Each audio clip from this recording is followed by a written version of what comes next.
ये मुसलमानों को जवाब मिल रहा है कि आपने किस टेररिस्ट पार्टी को यहाँ जिताकर लाकर बैठाया। ये जनता के सामने उनका स्टेटमेंट चेंज हो जाता है, लेकिन बंद कमरे में उनका स्टेटमेंट कुछ और रहता है। लेकिन बंद कमरे में वो कितना चिढ़ती हैं मुसलमानों से, ये बीरभूम की घटना एग्जाम्पल है। अनुरूपा पोद्दार रातों रात कन्वर्ट हो गई आफरीन अली में। अब आप सोचिए कि श्रीमती ममता बनर्जी को मुसलमानों से कितना चिढ़ है, और जितने दिन तक पश्चिम बंगाल में फरहाद हकीम चेयर पर बैठा रहेगा उतने दिन तक मुसलमान पश्चिम बंगाल के बर्बाद रहेंगे। ये मेरा चैलेंज है। और मुसलमान दीदी की रूलिंग पार्टी में टारगेटेड है। कब जला दिए जाऊंगी मैं, हो सकता है आज आपके सामने बैठकर बाइट दे रही हूँ, अपना स्टेटमेंट दे रही हूँ, हो सकता है आपको रात में ही खबर आ जाए कि मुझे भी जला दिया गया। যে উপপ্রধান মারা যাওয়ার পর থেকে এই ঘটনার সূত্রপাত, তিনিও তৃণমূল কংগ্রেস এবং যাকে অ্যারেস্ট করা হয়েছে তিনিও তৃণমূল কংগ্রেস করতেন, এবং যারা মারা গেছে তারাও তৃণমূল কংগ্রেস। তাহলে এই যে তৃণমূল কংগ্রেস ভার্সেস তৃণমূল কংগ্রেস দেখা যাচ্ছে একটা দ্বন্দ্ব, কেন? মানে সেই পরিণতিটা এইভাবে ভয়ঙ্কর জায়গায় যাচ্ছে। সবটাই কিন্তু তৃণমূল, যিনি উপপ্রধান তিনিও তৃণমূল, যাকে অ্যারেস্ট করা হয়েছে আরামুল তিনিও তৃণমূল কংগ্রেস। কেন, মানে কি মনে হয় যে এই দ্বন্দ্বটা তৃণমূলের মধ্যে এই জায়গায় পৌঁছচ্ছে কেন, যেখানে এরকম একটা নৃশংস ঘটনা ঘটাতে হচ্ছে?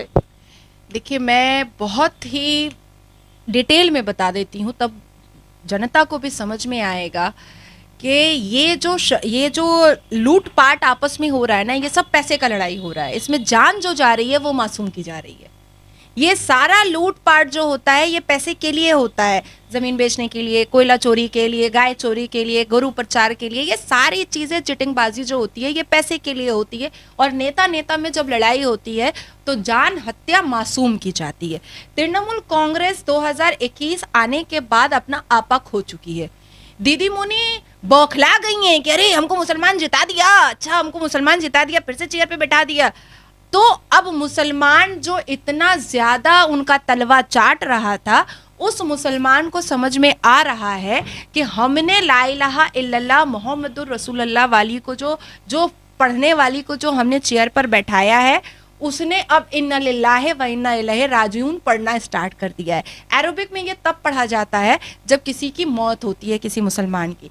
अब देखिए 26 आंकड़ा आया है एक हफ्ते में मौत का, उसमें सबसे ज़्यादा रेशियो मुसलमान का है। ये मुसलमानों को जवाब मिल रहा है कि आपने किस टेररिस्ट पार्टी को यहाँ जिताकर लाकर बैठाया। ला इलाहा पढ़ देने से कोई मुसलमान का हमदर्द नहीं हो जाता है। सर पर आंचल रख करके अफ्तार कर लेने से कोई मुसलमान का हमदर्द नहीं हो जाता है। मुझे आज भी याद है कि श्रीमती ममता बनर्जी ने 2015 में मेरे सामने नौबन्ना में मैं ताहा सिद्दीकी के साथ बैठी हुई थी, और उन्होंने खुद कहा था बॉबी तो हिंदू के बीए करेছে, আমরা वेरी लिबरल। ताहा सिद्दीकी के सामने नौबन्ना में चेयर पर बैठ करके उनके चैम्बर में उन्होंने ये बात कही थी, बॉबी तो हिंदू ते शादी करेছে, हिंदू में के আমরা वेरी लिबरल। ये जनता के सामने उनका स्टेटमेंट चेंज हो जाता है, लेकिन बंद कमरे में उनका स्टेटमेंट कुछ और रहता है। ये जनता के सामने ये दिखाती हैं कि हम सर पर आंचल रखते हैं, अफ्तार करते हैं, लेकिन बंद कमरे में वो कितना चिढ़ती हैं मुसलमानों से। ये ये बीरभूम की घटना एग्जाम्पल है। आप सोचिए कि अनुरूपा पोद्दार जिसको मेंबर ऑफ पार्लियामेंट बनाया गया, वो रातों रात आफरीन अली बन गई ताकि किसी मुसलमान लड़की को मेंबर ऑफ पार्लियामेंट का टिकट ना देना पड़े, और वो जो कोटा मुसलमान का था वो फुलफिल हो जाए। तो अनुरूपा पोद्दार रातों रात कन्वर्ट हो गई आफरीन अली में। अब आप सोचिए कि श्रीमती ममता बनर्जी को मुसलमानों से कितना चिढ़ है। आपने श्रीमती ममता बनर्जी का हम लोगों ने 2016 में देखा कि उन्होंने 2019 में नुसरत जहां को टिकट, नुसरत जहां के बारे में श्रीमती ममता बनर्जी को बहुत अच्छे से पता था। जब वो रेप कन्विक्शन जो खाया है कादिर पार्क स्ट्रीट रेप का, उसकी गर्लफ्रेंड हुआ करती थी, उसको उठा करके उन्होंने मुसलमान औरतों का आइडियल बना दिया, और वो जाकर के पार्लियामेंट में शपथ लेती हैं सिंदूर लगाकर, शाखा पौला पहन करके। बेसिकली श्रीमती ममता बनर्जी को मुसलमानों से कितनी नफरत है ये बहुत लोग जानते हैं, लेकिन इन फ्रंट ऑफ कैमरा किसी के अंदर हिम्मत नहीं है कि वो बोल पाए। इसलिए मैंने कोट करके बोला है कि ताहा सिद्दीकी के सामने उन्होंने ये बात कहा था। अगर इनकार कर सकते हैं ताहा सिद्दीकी तो करके दिखाए मेरे को। ममता बनर्जी कितना ज्यादा मुसलमानों से नफरत करती हैं, ये बहुत अच्छे से, बहुत मुसलमान बहुत अच्छे से जानते हैं। आप मुझे बताइए कि क्या फरहाद हकीम में सिर्फ क्रेडिबिलिटी है सारे घटनाओं को देखने की? इदरीस अली में नहीं है, सिद्दीकुल्लाह चौधरी में नहीं है, गयासुद्दीन मुल्ला में नहीं है। ये लोग भी तो मंत्री हैं, ये लोग भी तो नेता हैं। क्यों नहीं करती हैं? क्योंकि उनके घर में कोई हिंदू बहू नहीं है, क्योंकि उनके घर का कल्चर फरहाद हकीम की बेटियों की तरह वेस्टर्न कल्चर नहीं है, क्योंकि सिद्दीकुल्लाह चौधरी की बेटियां शैंपियन का बोतल नहीं खोलती हैं नंगा कपड़ा पहन करके। इसीलिए वो लोग किसी अंदर कमरे में बंद है मुसलमान होते हुए और मंत्री होते हुए भी। और फरहाद हकीम क्योंकि बहुत अच्छे तरीके से हिंदू, मुस्लिम, क्रिश्चियन, सिख, ईसाई, जैन धर्म सबको लेकर के तोड़ मरोड़ रहा है, सारे धर्म को मेंटली और इमोशनली हर्ट कर रहा है। इसलिए वो दीदी मुनी के नजरों में बहुत अच्छा है, बहुत अच्छा है फरहाद हकीम। और जितने दिन तक पश्चिम बंगाल में फरहाद हकीम चेयर पर बैठा रहेगा, उतने दिन तक मुसलमान पश्चिम बंगाल के बर्बाद रहेंगे। ये मेरा चैलेंज है। নাজিয়া সিবিআই এর হাতে তদন্তভার গেছে, সিবিআই তদন্ত করছে, তদন্তে কি বেরিয়ে আসবে সেটা পরের ব্যাপার, তদন্ত চলবে। কিন্তু ঘটনাটা যখন ঘটেছিল ঠিক সেই মুহূর্তেই কিন্তু অনুব্রত মণ্ডল একটা বিবৃতি দিয়েছিল। তিনি বলেছিলেন যে আমি শুনতে পাচ্ছি, আমার কাছে খবর এসছে যে শর্ট সার্কিট বা টিভি বার্স্ট হয়ে গিয়েছিল, সেই ব্লাস্ট হওয়া থেকে 3টে বাড়িতে আগুন লেগেছে। কি বলবেন, যেখানে তদন্ত শুরুই হয়নি তার আগেই এরম একটা বিবৃতি অনুব্রত মণ্ডলের থেকে? देखिए, चोर चुट्टा, चिटिंगबाज, डकैत, टेररिस्ट, जिहादी, ये सब तृणमूल कांग्रेस पार्टी में झुट्टा लुच्चा। आई एम सॉरी, मैं इन फ्रंट ऑफ कैमरा ऐसे अल्फाज को इस्तेमाल कर रही हूँ, लेकिन हम लोग भी अब डरे हुए हैं। मैं भी तो मुसलमान हूँ, और मुसलमान दीदी की रूलिंग पार्टी में टारगेटेड है। कब जला दिए जाऊंगी मैं? हो सकता है आज आपके सामने बैठकर बाइट दे रही हूँ, अपना स्टेटमेंट दे रही हूँ, हो सकता है आपको रात में ही खबर आ जाए कि मुझे भी जला दिया गया। तो आप बोल रहे हैं मुस्लिम डर पे है, हिंदू सेफ है बंगाल में? नहीं, सब डरे हुए हैं। ये वाहिद एक ऐसा स्टेट है जहां सब डरे हुए हैं, सारे धर्म के लोग डरे हुए हैं।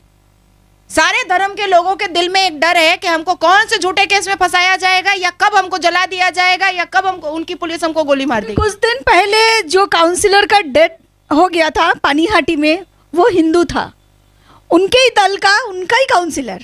इसलिए तो मैं बोल रही हूँ कि वाहिद पूरे हिंदुस्तान की धरती पर ये एक ऐसा स्टेट है जिसमें कोई भी कास्ट शांति में नहीं है। सब अंदर अंदर डरा हुआ है कि हम कब कौन से केस में फंसेंगे, झूठे केस में, हम कब जला दिए जाएंगे, हमको कब पुलिस आके गोली मार देगा, हमको कब काट के फेंक दिया जाएगा, हमको कब किसी भी तरीके से हमको अगवा कर दिया जाएगा। ये पश्चिम बंगाल के हर एक कास्ट वाले अब सोच रहे हैं, हर एक कास्ट वाले। और क्योंकि अभी पाइपलाइन मुसलमानों को मारने का लगा हुआ है, इसलिए मैंने स्पेसिफिकली कहा कि भाई मेरा नाम नाजिया इलाही खान है, तो कहीं ऐसा ना हो कि कल मेरा भी जला हुआ डेड बॉडी मिले।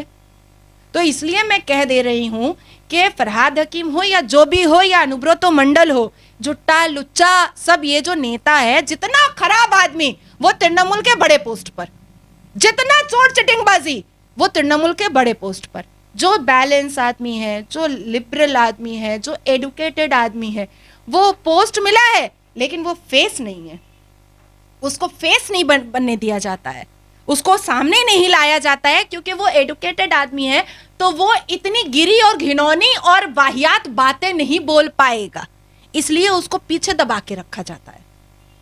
तो सीबीआई और एनआईए पर मुझे पूरा भरोसा है, और मैं डिमांड करती हूं कि जितनी जल्द हो अनुब्रतो मंडल अगर अरेस्ट हो जाए तो बीरभूम और पूरा डिस्ट्रिक्ट कहीं ना कहीं शांति में आ जाएगा, कहीं ना कहीं वहां के लोगों को एक सुकून मिल जाएगा कि अब हम शांति में हैं।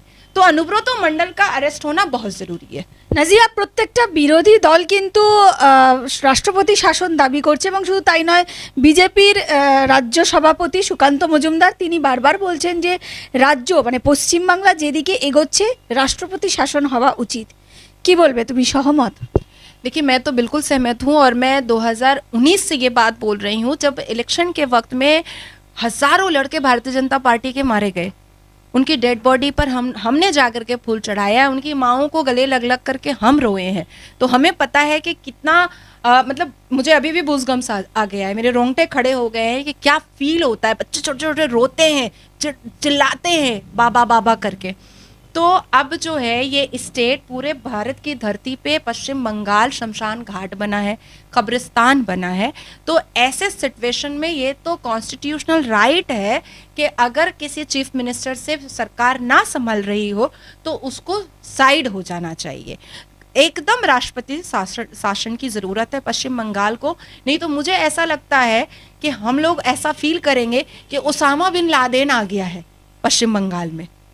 जिस तरह से जाने जा रही हैं, जिस तरह से जो सिचुएशन बहुत ज़्यादा बर्निंग हो गया है, जिस तरह से पश्चिम बंगाल के हर एक व्यक्ति जब रात में घर पहुंच रहा है तो अपने घर के बेडरूम के बिस्तर पर भी डरा हुआ है कि हमको तो घर में भी घुस के मार दिया जाएगा, हमको तो घर में घुस के भी जला दिया जाएगा, बाहर निकलेंगे तो पुलिस हमको किसी ना किसी केस में फंसा देगा, घर पे रहेंगे तो तृणमूल नेता आके जला के मार देगा। तो ऐसे सिचुएशन में राष्ट्रपति शासन होना बहुत ज़रूरी है, तभी पश्चिम बंगाल की जनता सेफ हो पाएगी। নাজিয়া, শেষ প্রশ্ন। অভিষেক বন্দ্যোপাধ্যায়কে কিন্তু ইডি দফতরে, দিল্লির ইডি দফতরে দেখেছিল, তিনি গিয়েছিলেন। চলতি সপ্তাহে আবার তাকে তলব করা হয়েছে, কি বলবে? कॉपरेट करना चाहिए, पढ़े लिखे आदमी है अभिषेक बैनर्जी। हो तो गया, अब कितना एक ही सदन पांडे की बेटी को गले लगा लगा के कितना रोएंगे। हो गया, वो शूटिंग वूटिंग सब कर ली है अपने अब्बू के मरने पर। अब तो वो मज़े में होली वोली मना रही हैं मेकअप पॉलिश करके। तो मुझे ऐसा लगता है ये गले लगाने का चैप्टर क्लोज करके ईडी और सीबीआई का जितना भी पूछताछ है वो अभिषेक बैनर्जी जी को एकदम अच्छे से कॉपरेशन के साथ पूरा कॉपरेट करते हुए दोनों मियाँ बीवी को सीबीआई को कॉपरेट करके जवाब देना चाहिए। दूध का दूध पानी का पानी हो जाएगा। অভিষেক ইতিমধ্যেই ইডি দফতরে দেখা করেছে, তাকে জেরা করা হয়েছে, সে কোঅপারেট করেছে এবং সে বলেছে যে আমি আত্মসমর্পণ করব না। ইডি যা যা বলেছে আমি তাদেরকে তথ্য দিয়েছি, আমি 100 বার কোঅপারেট করব। আবার চলতি সপ্তাহে তাকে ডেকেছে, তাহলে কি? देखिए, मैंने सुना कि मेरे घर से 10 मिनट के डिस्टेंस पे ईडी ने मुझे यहाँ नहीं बुलाया, 2000 किलोमीटर दिल्ली बुला लिया। ईडी और सीबीआई या कोई भी ऐसा कंसर्न डिपार्टमेंट जो होता है वो उसका कॉन्स्टिट्यूशनल राइट होता है कि वो जहाँ चाहेगा वहाँ बुलाएगा। आप गए, बहुत अच्छी बात है, एज ए इंडियन सिटीजन आपको जाना चाहिए। और आप अगर कॉपरेट करने को तैयार हैं और जो जो चोर चपाटा है आपके पार्टी में उसका नाम दे दीजिए, प्रॉब्लम क्या है इसमें? आपको तो कोई मेंटल हैरेसमेंट किया नहीं जा रहा है और आपको वीआईपी तरीके से आप बिजनेस क्लास में बैठ करके आप फ्लाइट पर जाते हैं क्या, मुझे पता नहीं है। मैं भी जानती हूँ बहुत अच्छे से कि वो बिजनेस क्लास में जाते हैं। तो बिजनेस क्लास में वो जाते हैं, बहुत ही लैविश तरीके से वो रहते हैं। तो अपना जा करके जितना चोर चमार लोग हैं, जितना डकैत लोग हैं, जितना टेररिस्ट और जिहादी को पाल करके रखी है हमारी प्रियो दीदी मुनी मानन्या, उनका नाम वो दे दें लिस्ट बना करके। प्रॉब्लम क्या है इसमें? तो कोई प्रॉब्लम नहीं है। वेरी गुड, बहुत अच्छा, गुड बॉय। অসংখ্য ধন্যবাদ নাজিয়া।